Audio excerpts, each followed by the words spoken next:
त्रिलोक मंडन हाथी की कथा। रामचंद्र जी के समय की बात है। एक था हाथी, बहुत ही बड़ा हाथी, बहुत ही सुंदर हाथी। एक बार लंका के राजा रावण को श्री समेश का छेद देखकर बहुत प्रसन्नता हुई। अतः उसने पर्वत के पास ही अपना पड़ाव डाला और वहीं कुछ समय के लिए रुक गया।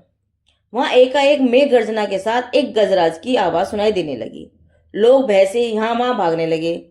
लश्कर के हाथी घोड़े आदि भी डर से चीत्कार करने लगे।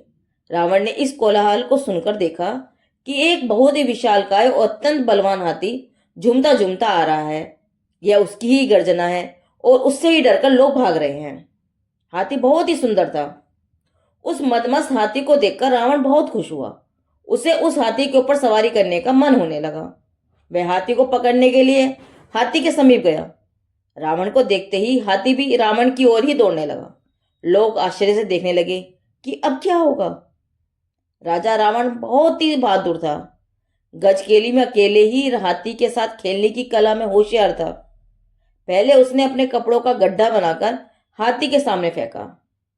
जब हाथी उस कपड़े के गड्ढे को सूंघने के लिए रुक गया, तभी रावण छलांग मारकर उस हाथी के मस्तक के ऊपर चढ़ गया और उसके कुंभ स्थल पर मुट्ठी से प्रहार करने लगा। हाथी घबरा गया और उसने सूंड ऊपर करके रावण को पकड़ने की बहुत चेष्टा की। फिर भी रावण उसके दोनों दंत शूल के बीच से सरककर नीचे उतर आया।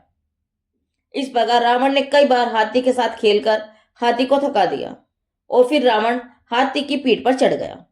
जैसे हाथी भी राजा रावण को समझ गया हो, इस तरह शांत होकर विनयवान सेवक की भांति खड़ा हो गया। रावण उसके ऊपर बैठकर पड़ाव की ओर आया। वहां चारों ओर उसकी जय जयकार होने लगी। रावण को यह हाथी बहुत ही अच्छा लगा, इसीलिए वह उसे लंका में ले आया। लंका जाकर उस हाथी की प्राप्ति की खुशी में उत्सव मनाकर उसका नाम त्रिलोक मंडन रखा। रावण के लाखों हाथियों में वह प्रमुख हाथी था। जब रावण सीता का हरण करके ले गया, तब राम और लक्ष्मण की लड़ाई करके रावण को हराया और सीता को लेकर अयोध्या आए। उसी समय लंका से उस त्रिलोक मंडल हाथी को भी साथ लेकर आए। राम लक्ष्मण ने 42 लाख हाथियों में वह सबसे बड़ा हाथी था और उसका बहुत मान था। राम के भाई भरत अत्यंत वैरागी थे, संसार के विषय भोगों से अत्यंत भयभीत थे और वे संसार से विरक्त होकर मुनि होने के लिए उत्सुक थे। लेकिन राम लक्ष्मण के आग्रह ने उन्हें रोक दिया। उन्होंने उदास मन से कुछ समय तो घर में बिताया, लेकिन अब वे रतंत्र रूपी जहाज में बैठकर संसार समुद्र से पार होने के लिए तैयार थे। एक बार भरत सरोवर के किनारे गए हुए थे। गजशाला में बंधा त्रिलोक मंडल हाथी एकाएक किसी कारण क्षुब्ध होकर गर्जना करने लगा और सांकल तोड़कर भयंकर आवाज करते हुए भागने लगा। हाथी की गर्जना सुनकर अयोध्यावासी भयभीत हो गए। हाथी तो दौड़ने लगा। राम लक्ष्मण उसे पकड़ने के लिए उसके पीछे दौड़ने लगे। दौड़ते दौड़ते वह हाथी सरोवर के किनारे जहां भरत कीड़ा करने आया था वहां आ गया। लोग चिंतित हो गए। हाय हाय, अब क्या होगा। रानियां और प्रजनन रक्षा के लिए भरत के पास आए। उनकी मां केकई भी भय से हाहाकार करने लगी। वह हाथी अचानक भरत के पास आकर खड़ा हो गया। भरत ने हाथी को देखा और हाथी ने भरत को देखा। बस भरत को देखते ही हाथी एकदम शांत हो गया और उसे जाति स्मरण हो गया। उससे उसने जाना कि अरे, हम दोनों मुनि थे और फिर छठवें सर्ग में दोनों साथ थे। मैं पूर्व में और भरत साथ में थे, परंतु मैंने भूल की। उससे मैं देव से पशु हुआ। अरे, इस पशु पर्याय को धिक्कार है। भरत को देखते ही हाथी एकदम शांत हो गया और भरत के पास विनय से खड़ा हो गया। भरत ने प्रेम से उसके माथे पर हाथ रखकर मूक स्वर में कहा, अरे गजराज, तुम्हें यह क्या हुआ? तुम शांत हो जाओ, यह क्रोध तुम्हें शोभा नहीं देता। भरत के मधुर वचन सुनते ही हाथी को अपूर्व शांति मिली। उसकी आंखों में से आंसू गिरने लगे। वह वैराग्य पूर्वक विचार करने लगा, अरे, अब पश्चाताप करने से क्या लाभ। अब मेरा आत्म कल्याण हो और मैं इस भव दुख से मुक्त हूं, ऐसा उपाय करूंगा। इस प्रकार वैराग्य का चिंतन करते हुए हाथी एकदम शांत होकर भरत के सामने टुकड़ टुकड़ देखते हुए खड़ा रहा, जैसे कह रहा हो, हे बंधु, तुम पूर्व भव के मेरे मित्र हो। स्वर्ग में हम दोनों साथ थे। अब मेरा आत्म कल्याण कराकर इस पशु गति से मेरा उद्धार करो। हाथी को एक शांत हुआ देखकर लोगों को बहुत आश्चर्य हुआ। अरे, यह क्या हुआ? भरत ने हाथी को पर ऐसा क्या जादू कर दिया, वह एकाएक शांत हो गया। भरत उसके ऊपर बैठकर नगरी में आए और हाथी को गौशाला में छोड़ दिया। अब महावत उसकी खूब सेवा करते, उसे मोहित करने के लिए संगीत बजाते, उसको प्रसन्न का उपाय करते। लेकिन आश्चर्य की बात तो यह है, हाथी अब कुछ खाता नहीं, संगीत आदि पर ध्यान नहीं देता, सोता भी नहीं, क्रोध भी नहीं करता, वह एकदम उदासी रहता है, अपने आप में आंख बंद करके शांत होकर बैठा रहता है और आत्महित की बात ही विचारता रहता है। जाति स्मरण पूर्वक वह अपने आत्मा को प्राप्त करके अब संसार और शरीर से अत्यंत विरक्त हो गया है। इसी प्रकार खाए पिए बिना ही 1 दिन हो गया, 2 दिन हो गए, 4 दिन हो गए। अब महावत ने राजा रामचंद्र के पास जाकर कहा, हे राजन, यह हाथी 4 दिन से कुछ भी नहीं खाता है, न कुछ करता है, न सोता है, न ही क्रोध करता है, शांत होकर बैठा रहता है और न जाने पूरे दिन किसका ध्यान करता रहता है। उसे रिझाने के लिए हमने बहुत प्रयत्न किए, लेकिन उसके मन में क्या है पता ही नहीं चलता। बड़े बड़े गजवैद्यों को दिखाया, वे भी हाथी के रोग को नहीं जान सके। यह हाथी अपनी सेना की शोभा है, ये बड़ा बलवान है, इसे एकाएक यह क्या हो गया, यह हमारी समझ में नहीं आता, इसलिए आप ही कोई उपाय कीजिए। इसी समय अचानक एक सुंदर बात बनी। अयोध्या नगरी में 2 केवली भगवंत पधारे। उनके नाम थे देशभूषण जी और कुलभूषण जी। ये वही मुनिराज थे जिनकी राम और लक्ष्मण ने वज्र पर्वत पर युगल मुनिराजों के उपसर्ग को दूर करके बहुत भक्ति की थी और उसी समय उन दोनों मुनिवरों को केवल ज्ञान प्राप्त हुआ था। वे जगत के जीवों का कल्याण करते हुए अयोध्या नगरी में पधारे।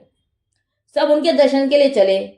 राम, लक्ष्मण, भरत और शत्रुघ्न भी उस त्रिलोक मंडल हाथी के ऊपर बैठकर उन भगवंतों के दर्शन के लिए आए और धर्मोपदेश सुनने के लिए बैठे। भगवान ने सम्यक दर्शन, ज्ञान, चारित्र रूप, मोक्ष मार्ग का अद्भुत उपदेश दिया। उसे सुनकर सभी बहुत आनंदित हुए। त्रिलोक मंडल हाथी भी उन केवली भगवंतों के दर्शन से बहुत ही प्रसन्न हुआ और धर्मोपदेश सुनकर उसका चित्त भी संसार से उदास हो गया। उसने अपूर्व आत्म शांति प्राप्त की। उसने भगवंतों को नमस्कार करके शावक के व्रत अंगीकार किए। धन्य है गजराज तुमको, तुमने आत्मा को समझकर जीवन सफल बनाया। तुम पशु नहीं देव हो, धर्मात्मा हो, देवों से भी महान हो। बालको देखो जैन धर्म का प्रताप, एक हाथी जैसा पशु का जीव भी जैन शासन प्राप्त करके कितना महान हो गया।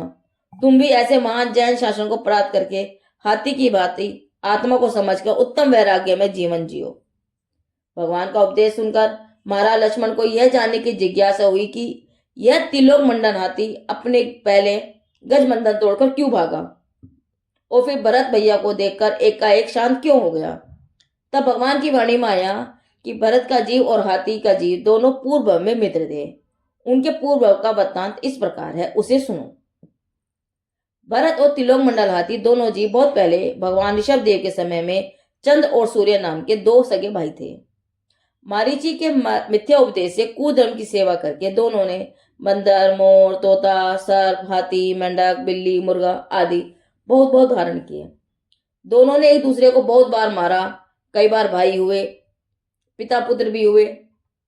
इस प्रकार भ्रमण करते करते कितने ही भव बाद भरत का जीव तो जैन धर्म प्राप्त करके मुनि होकर 6ठे स्वर्ग में गया। यह हाथी का जीव भी पूर्व में वैराग्य प्राप्त करके मर्दुयति नाम का मुनि हुआ। एक बार एक नगर में दूसरे एक महारिद्धिधारी मुनिराज पधारे। वे बहुत गुणवान और तपस्वी थे। उन्होंने चातुर्मास में 4 माह के उपवास किए, फिर चातुर्मास पूरा होने पर अन्यत्र विहार कर गए। तभी उस नगर में मर्दुयति मुनि आए। तब भूल से लोगों ने उन्हें ही महातपस्वी समझ लिया और सम्मान करने लगे। उन्हें ख्याल आया कि लोग भ्रम से मुझे रिद्धिधारी तपस्वी समझकर मेरा आदर कर रहे हैं। ऐसा जानते हुए भी मान के वश में उन्होंने लोगों को सच्ची बात नहीं बताई कि वे तपस्वी मुनिराज तो दूसरे थे और मैं दूसरा हूं। अतः यह मायाचार करने का परिणाम उनके तिरंज गति के बंध का कारण बना। लेकिन मुनिपने के प्रभाव से वह जीव वहां से मरकर प्रथम तो 6ठे स्वर्ग में गया। भरत का जीव भी वही था। वे दोनों देव मित्र थे। उनमें से एक तो इस अयोध्या का राजपूत भरत हुआ है और दूसरा जीव मायाचारी के कारण यह हाथी हुआ है। उसके मनोरूप को देखकर लंका के राजा रावण ने उसे पकड़ लिया और उसका नाम त्रिलोक मंडन रखा। देशभूषण केवली की सभा में अपने पूर्व की बात सुनकर वैरागी भरत ने वही जिन दीक्षा धारण कर ली और फिर केवल ज्ञान प्रकट कर मोक्ष प्राप्त किया। उनका मित्र त्रिलोक मंडल हाथी भी संसार से विरक्त हुआ। उसने भी आत्मानुभव प्रकट करके श्रावक के वत अंगीकार किए। वह हाथी का जीव श्रावक बना, पशु होने पर भी देवों से भी महान बना और अब अल्पकाल में मोक्ष प्राप्त करेगा। श्री देशभूषण केवली प्रभु की वाणी में आई हाथी की सरस बात सुनकर राम लक्ष्मण आदि सभी आनंदित हुए। हे भव्य पाठकों, तुम्हें भी आनंद आया होगा और हाँ, तुम भी हाथी के समान अपनी आत्मा को जिन धर्म में लगाओगे और मान माया आदि सरपार के विकारी भावों को छोड़ोगे तो तुम्हारा भी कल्याण होगा। हाथी और भरत के पूर्व की बात सुनकर राम लक्ष्मण आदि सभी को आश्चर्य हुआ। भरत के साथ 1000 राजा भी दिन दीक्षा लेकर मुनि हुए। भरत की माता केकई भी जिन धर्म की परम भक्त बनकर वैराग्य प्राप्त कर अरिजिका बन गई। उनके साथ 300 स्त्रियों ने भी पृथ्वीमती माता जी के पास जाकर दीक्षा ली। उन्हीं माता जी के पास सीता जी ने भी संग में रहकर दीक्षा ग्रहण की। त्रिलोक मंडल हाथी का हृदय तो केवली भगवान के दर्शन से पूरा नहीं समारा जाता। पूर्व को सुनकर और आत्मज्ञान प्राप्त करके वह एकदम शांत हो गया था। अब समय दर्शन सहित वह हाथी वैराग्य पूर्वक रहता और श्रावक के व्रतों का पालन करता। 15-15 दिन और महीने भर तक के उपवास करता। अयोध्या के नगरजन बहुत वात्सल्य पूर्वक उसे शुद्ध आहार पानी के द्वारा उसको भोजन कराते।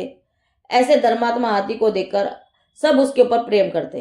अंशन आदि तब से धीरे धीरे उसका शरीर दुर्बल होने लगा और अंत में धर्म ध्यान पूर्वक देह छोड़कर वह 6वें स्वर्ग में गया और अल्पकाल में मोक्ष प्राप्त करेगा। बालको, हाथी की सरस चर्चा पूरी हुई। उसे पढ़कर तुम भी हाथी जैसे बनो। हाथी जैसे मोटे नहीं, बल्कि हाथी जैसे धर्मात्मा हो जाओ। आत्मा को समझकर मोक्ष की साधना करो। त्रिलोक मंडल हाथी की कथा पूरी हुई। जिनदेव की वाणी आगम वाणी।